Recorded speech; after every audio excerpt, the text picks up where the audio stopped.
नमस्ते। इंटरनेट पर ना एक नई वेब सीरीज के ट्रेलर ने लिटरली धूम मचा रखी है।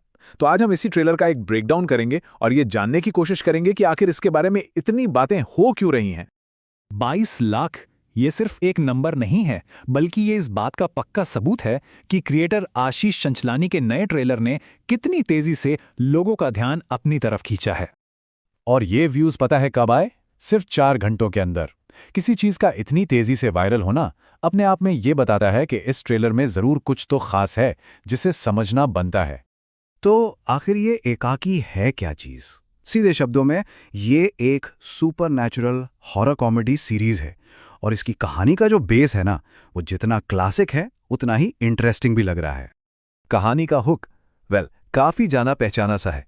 सोचिए, दोस्तों का एक ग्रुप, एक वीरान सा विला, और फिर अचानक शुरू हो जाता है डरावना सिलसिला। है ना क्लासिक सेटअप? लेकिन ट्रेलर ये वादा कर रहा है कि इसे एक नए अंदाज में पेश किया जाएगा। तो सवाल यह है कि आखिर लोगों में इतना एक्साइटमेंट है क्यों? चलिए उन वजहों को समझते हैं जिनकी वजह से ये ट्रेलर इतना पसंद किया जा रहा है। तो जो एनालिसिस कहता है उसके मुताबिक इस हाइप के पीछे मोटा-मोटी 4 बड़ी वजहें हैं। इसका जॉनरे, क्रिएटर का खुद इसमें इतना इन्वॉल्व होना, इसकी रिलीज की स्ट्रैटेजी और हाँ, ट्रेलर का विजुअल हुक। चलिए एक एक करके इन सब पर गौर करते हैं। सबसे पहली वजह, इसका जॉनरा। आजकल देखिए ज्यादातर कंटेंट ना बड़ा सेफ प्ले करता है। ऐसे में एक हॉरर कॉमेडी चुनना ये अपने आप में एक फ्रेश मूव है। एक उम्मीद जगती है कि चलो कुछ नया देखने को मिलेगा। दूसरी इंटरेस्टिंग बात यह है कि क्रिएटर आशीष चंचलानी खुद ही डायरेक्टर हैं, एक्टर हैं और प्रोड्यूसर भी। जब कोई क्रिएटर इतने सारे रोल्स खुद संभालता है ना, तो ये साफ दिखाता है कि ये उसके लिए सिर्फ एक प्रोजेक्ट नहीं है, ये एक पैशन प्रोजेक्ट है। और पैशन प्रोजेक्ट्स में ना क्रिएटिव रिस्क लेने की हिम्मत ज्यादा होती है। और हाँ, इसकी रिलीज स्ट्रैटेजी भी काफी स्मार्ट है। इसे यूट्यूब पर फ्री में रिलीज किया जा रहा है। इसका सीधा सा मतलब है करोड़ों लोगों तक डायरेक्ट पहुंच, और शायद यही इसके इतना वायरल होने का एक बहुत बड़ा रीजन है। अब यहां तक तो सब कुछ बहुत ही अच्छा लग रहा है ना, लेकिन अब कहानी में एक ट्विस्ट है। क्या ट्रेलर ने जो उम्मीदें जगाई हैं वो सीरीज पूरी कर पाएगी, या फिर यहां कुछ चैलेंजेस भी हैं?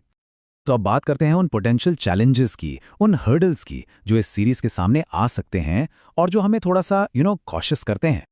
देखिए, हॉरर कॉमेडी जॉनर की सबसे बड़ी मुश्किल यही होती है, डर और हंसी के बीच एक परफेक्ट बैलेंस बनाना। अगर डर थोड़ा ज्यादा हो गया तो कॉमेडी काम नहीं करती, और अगर कॉमेडी ज्यादा हो गई तो डर का असर खत्म हो जाता है। तो यही इस सीरीज का सबसे बड़ा टेस्ट होने वाला है।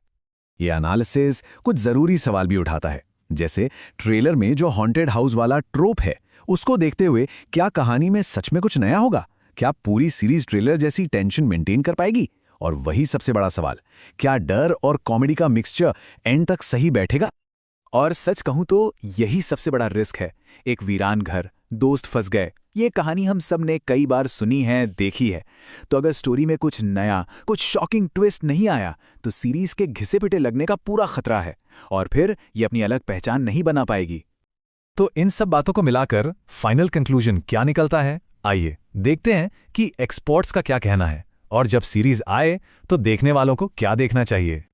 अगर सिर्फ ट्रेलर की बात करें तो एक्सपर्ट्स इसे 10 में से 7 की रेटिंग दे रहे हैं। इसका मतलब साफ है, ट्रेलर ने अपना काम बिल्कुल सही किया है, लोगों को अट्रैक्ट किया है और इसमें पोटेंशियल भी साफ साफ दिखता है। और यही इस पूरे एनालिसिस का निचोड़ है कि सीरीज के सामने 2 रास्ते हो सकते हैं। या तो ये एक सॉलिड यादगार हॉरर कॉमेडी बनेगी, या फिर बस एक क्यूट हॉन्टेड हाउस फ्लिक बनकर रह जाएगी जिसे लोग कुछ दिनों में भूल जाएंगे। सब कुछ डिपेंड करेगा स्टोरी पर और उसको प्रेजेंट करने के तरीके पर। तो जब ये सीरीज रिलीज हो तो इसे देखते वक्त किन बातों पर ध्यान देना चाहिए? यहाँ एक छोटी सी चेकलिस्ट है जो ये डिसाइड करने में मदद करेगी कि सीरीज आखिर कितनी सक्सेसफुल हुई है। जब सीरीज देखें तो इन 5 चीजों पर जरूर गौर करना। पहला, कैरेक्टर्स की डेप्थ। क्या वो बस पार्टी फ्रेंड्स हैं या उनके बीच कोई रियल कनेक्शन है? दूसरा, पेसिंग। क्या डर को धीरे धीरे बिल्ड किया गया है या शुरू में ही सब कुछ दिखा दिया? तीसरा, जॉनर वीविंग। क्या हॉरर और कॉमेडी एक दूसरे को सपोर्ट कर रहे हैं या काट रहे हैं? चौथा, सेटिंग। क्या वो विला सिर्फ एक बैकग्राउंड है या कहानी का एक इंपॉर्टेंट कैरेक्टर बन जाता है? और आखिर में, ओरिजिनलिटी। क्या ये कहानी हमारी उम्मीदों से हटकर कुछ नया देती है? तो आखिर में सवाल वहीं आ जाता है क्या एकाकी एक फ्रेश नया एक्सपीरियंस देगी, या फिर ये भी उन्हीं जानी पहचानी पुरानी डरावनी कहानियों की लिस्ट में शामिल हो जाएगी? वेल, इसका जवाब तो पूरी सीरीज देखने के बाद ही मिलेगा।